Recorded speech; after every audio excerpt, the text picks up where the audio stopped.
pause. Okay, I think that's enough of that. Let's double check to make sure we're recording because I don't want to redo this again. I don't want to wake up my baby by accident trying to re-record this again at an awful hour. Happy Lunar New Year's. Thank you so much if you're watching this for watching the first part. Welcome to my community outreach again. I do these as responses to stuff I see on communities. I've been focusing kind of a little bit on too much on Facebook. I do apologize. I'll get back to Reddit, the Slack, and those other communities that I am a part of related to game jams and such. Today's responses, this is what I'm going to call the topics, responses, because that's what they are two things. Oh, wait, why are you seeing that? Let's click over here instead. All right. Basically, you're doing salty comments. And the other thing we're going to be addressing is player expectations. I guess that's roughly the responses. So first off, I want to give a huge shout out to the indie dev community. Wrong one. It's right here because I posted this and they gave me a lot of feedback. And I actually was having some issues and I wanted to work it out. And so I posted. I thought it was funny, but I did want to get some feedback. And thank you again for the feedback. And this is what I got. What I first posted was Aquafied said this. I'm going to do an Aquafied voice.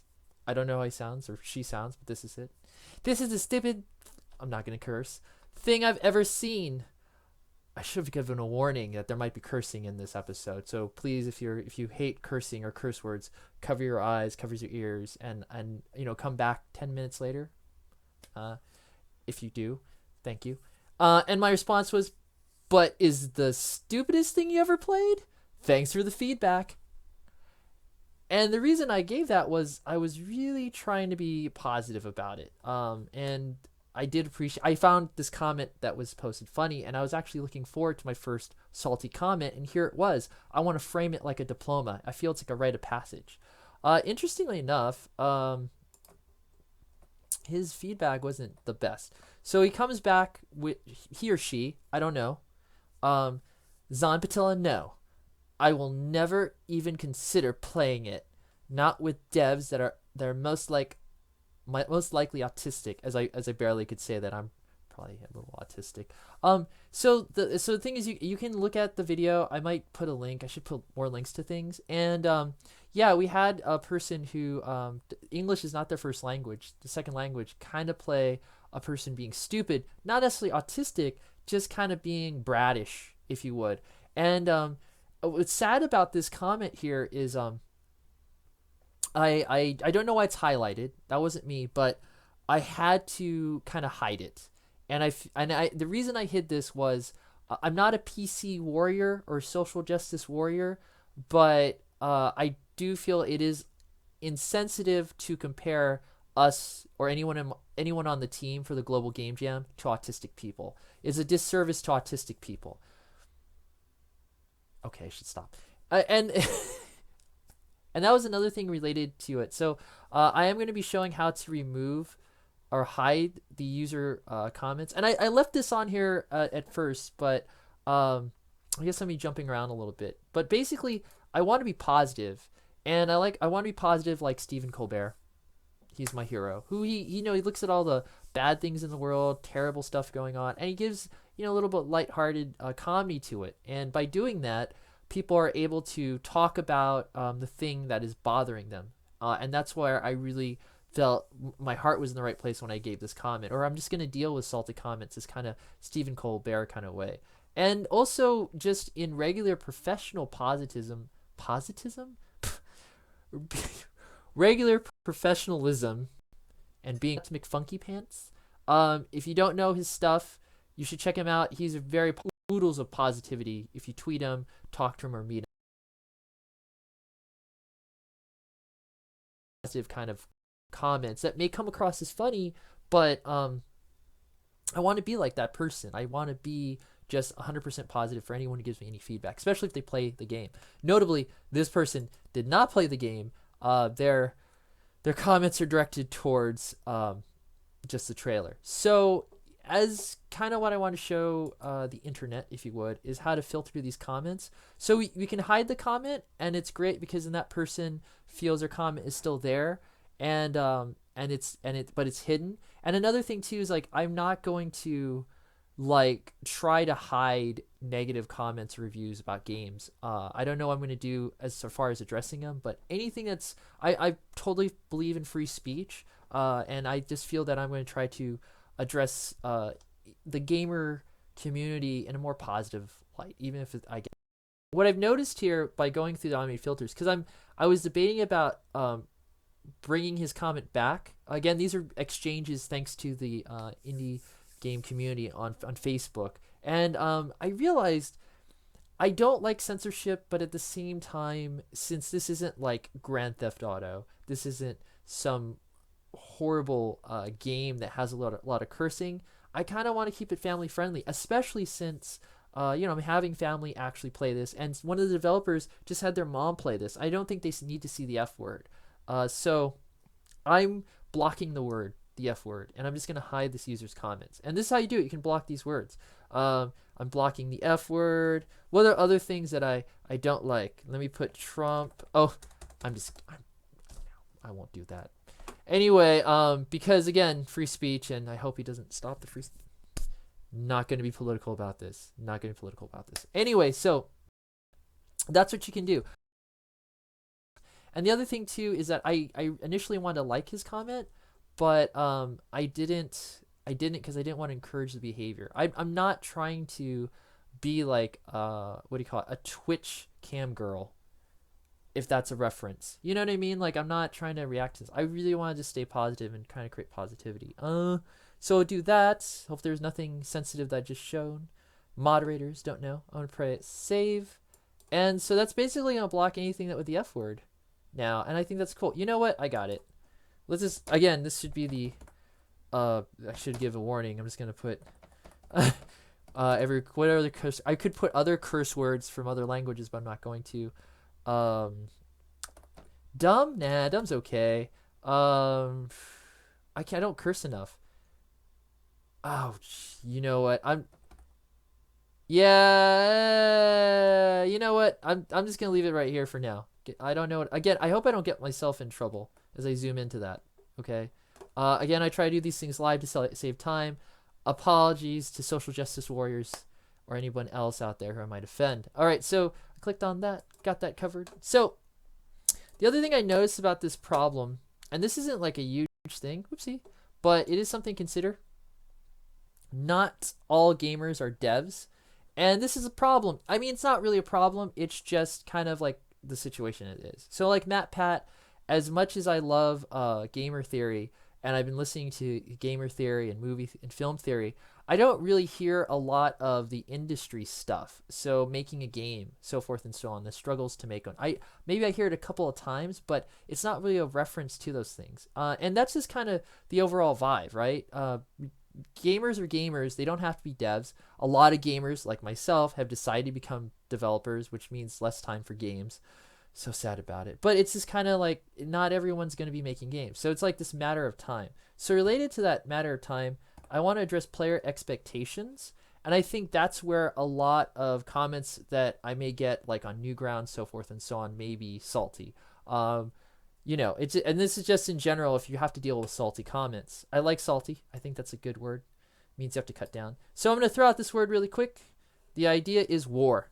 And I want to just count 10 seconds. Think about war. Come up with images, video games, movies, everything you can think about war in 10 seconds. Here you go. I'm counting. All right. And I'm going to take a guess that most people at some point, being gamers, thought of Call of Duty. There's tons of other games, but there's Call of Duty. All right. And again, player expectations. So if I say to a player base that, hey, got the next Call of Duty. In fact, that's like a marketing strategy. Go play our game. A terrible marketing strategy. It doesn't work, but it's been one for like a decade, right? I believe it's been a decade. They've been trying to make Call of Duty clones. Well, then they have a certain player expectations. They're going to have, it's going to be a first-person shooter. It's going to have certain game mechanics. It's going to be fast. It's going to have a color palette, working in color palette, hint, hint. It's going to have a certain style aesthetic. It's not going to be anime, so forth and so on.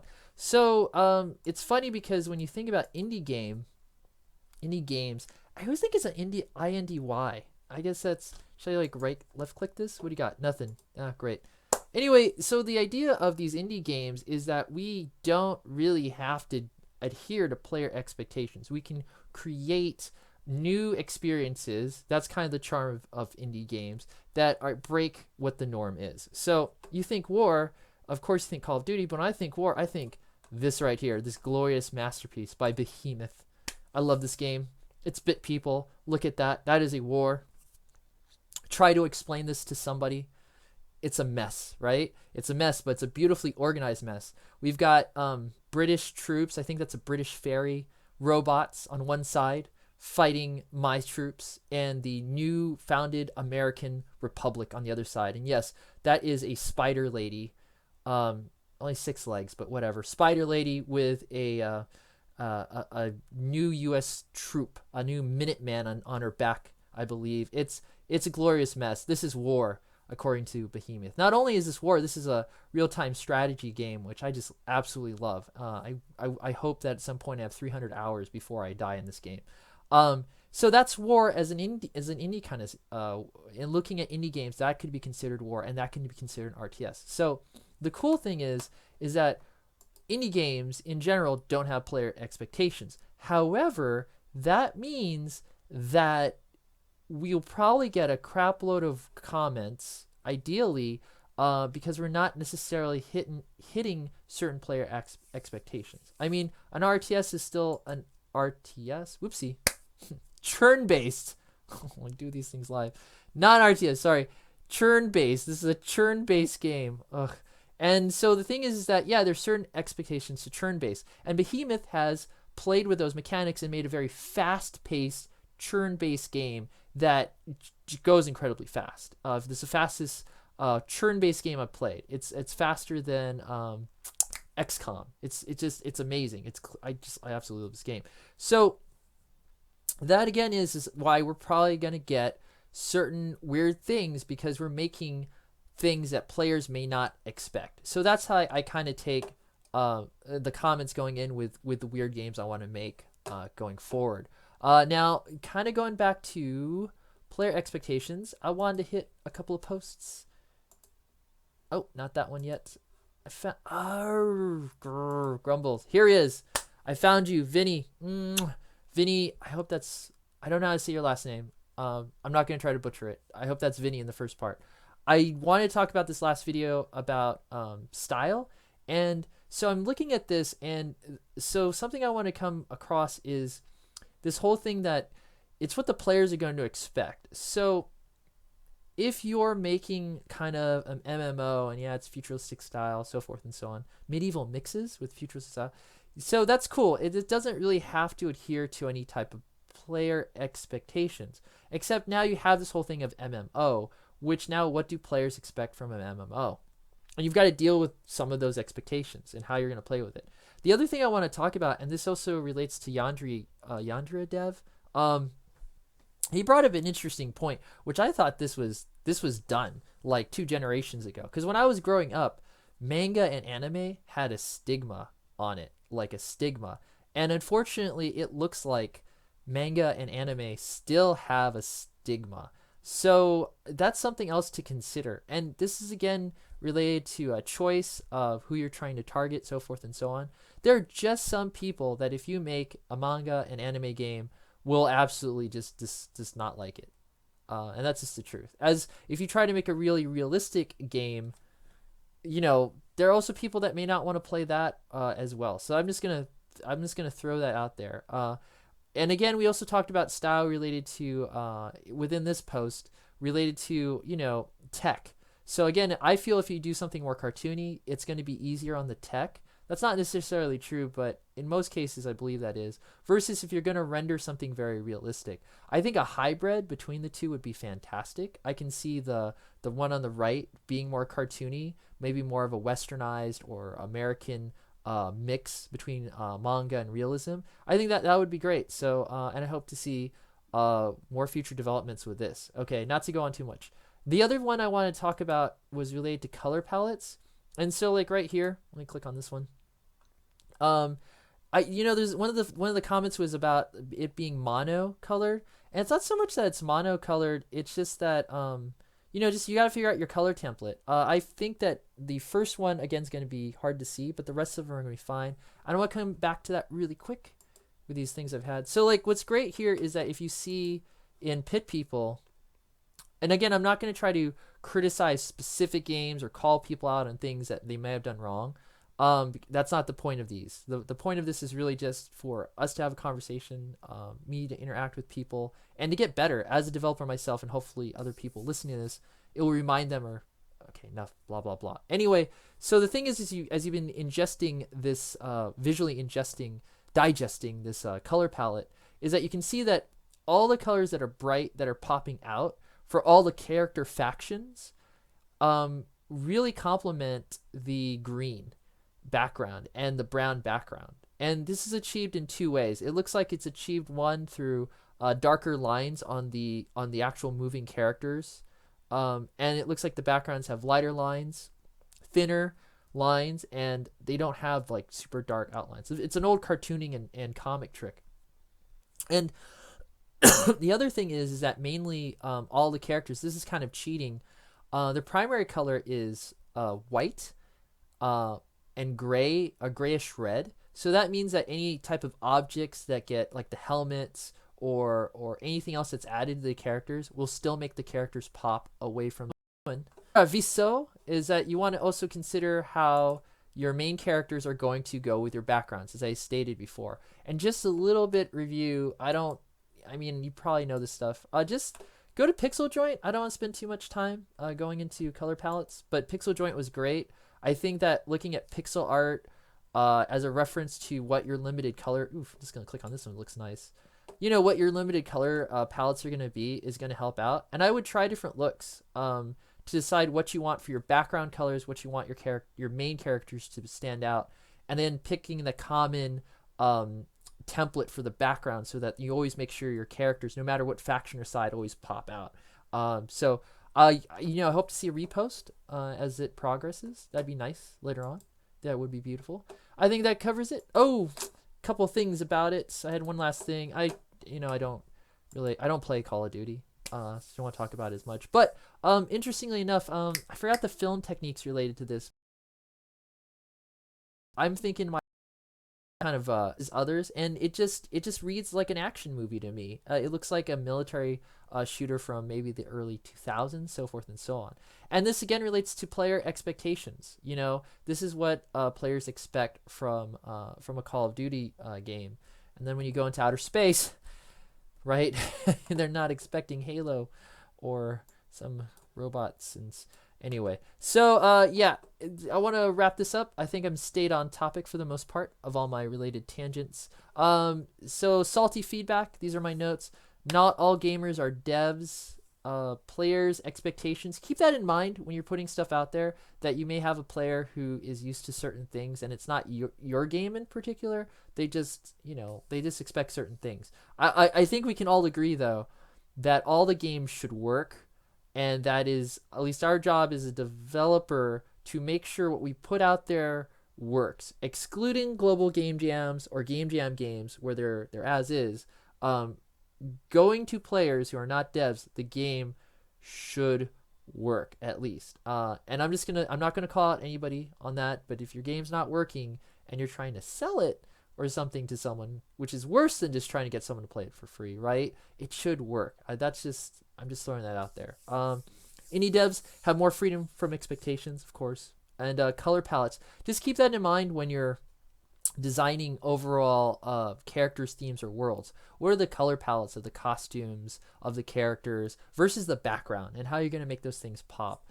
Yeah, I don't know. Last thing is again, I just want to do my quick plug for this. Play It Forward. I'm again focusing on the Game Jam games. The idea is you play 3 other teams' global Game Jam games, and one of them plays yours, maybe 2, who knows. The idea is again that the global Game Jam is more about a social connection, I believe, between developers more so than it is actually trying to get people to play those games if they're as is. And then again, as I mentioned last video, if you are going to try to get people who are not developers to play an actual game, then yeah, dude, post-mortem that stuff. Please work on that game after. I had a really incredible time with my team. We're still, unfortunately, you have 48 hours and you're just like I'm just gonna say it, a family. That may sound weird to them, but I felt like we were really connected. We were like a family. We were like a military unit. Where it's just such a bonding experience. And unfortunately, we as strangers almost are not connected at all by our real lives. So now we're interconnected by the internet. We're doing our best. It's not the same, but we're still polishing our game and making it better. Yeah, I just wanted to get that out. Oh man, thanks for the feedback so far that these videos are good. I hope this is still good. I'm gonna do my old sign out, which is basically this, as I've said it before. If you're gonna die, you might as well go out and game dev. Unless again, there's something else you'd rather do with your life. Okay. Alrighty. With